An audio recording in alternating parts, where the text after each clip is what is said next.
Another supplemental kit that is really applicable to a lot of people because they live in areas that get really cold to where that baseline kit isn't enough is a cold weather supplemental kit. And I say it's supplemental because, you know, it's not always cold. Like I live up in the Adirondack Mountains of upstate New York.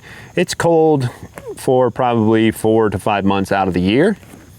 But the other times I can get away with just that bag. So I'm not going to pack this all the time and drag it around if I'm trying to get from point A to point B in the summertime, for example. That's just not something I'm going to do. This would be staged in my vehicle if I have access to that.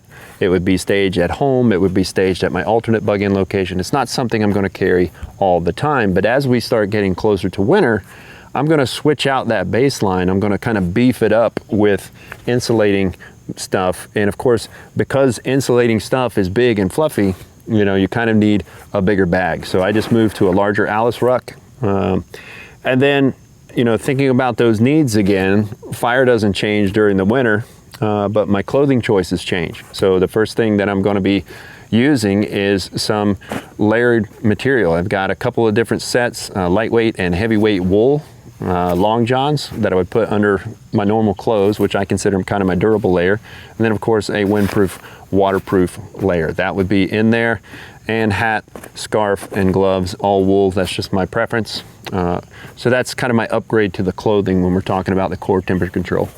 Fire doesn't really change.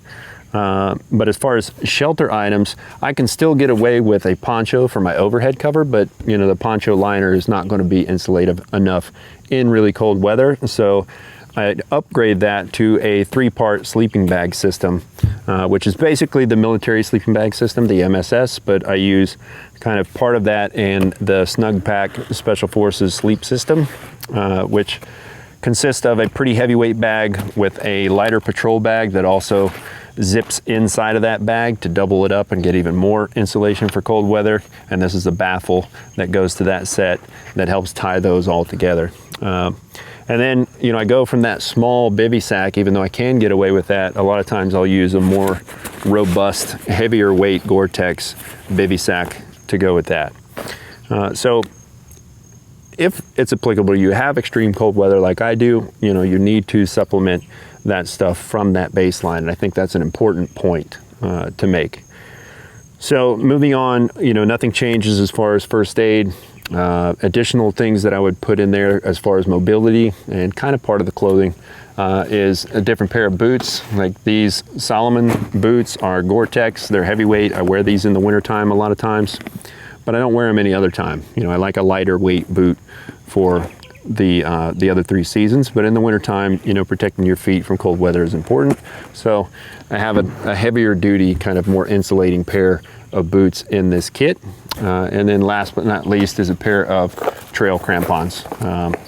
You may be in a position or in a situation or an environment where, you know, having snowshoes in your supplemental kit is something that's appropriate. Where I'm at, typically we get more of a wet snow that freezes at night. So I find that the crampon without the snowshoe is usually the most useful.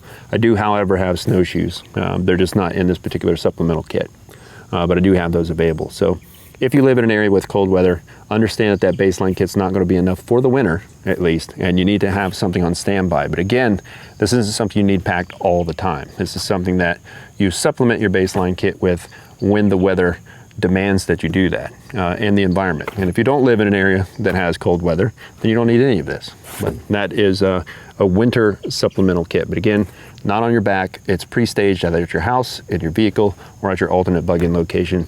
You only really bring it in and start applying it to, you know, your standby go bag whenever it's getting close to winter or it is winter.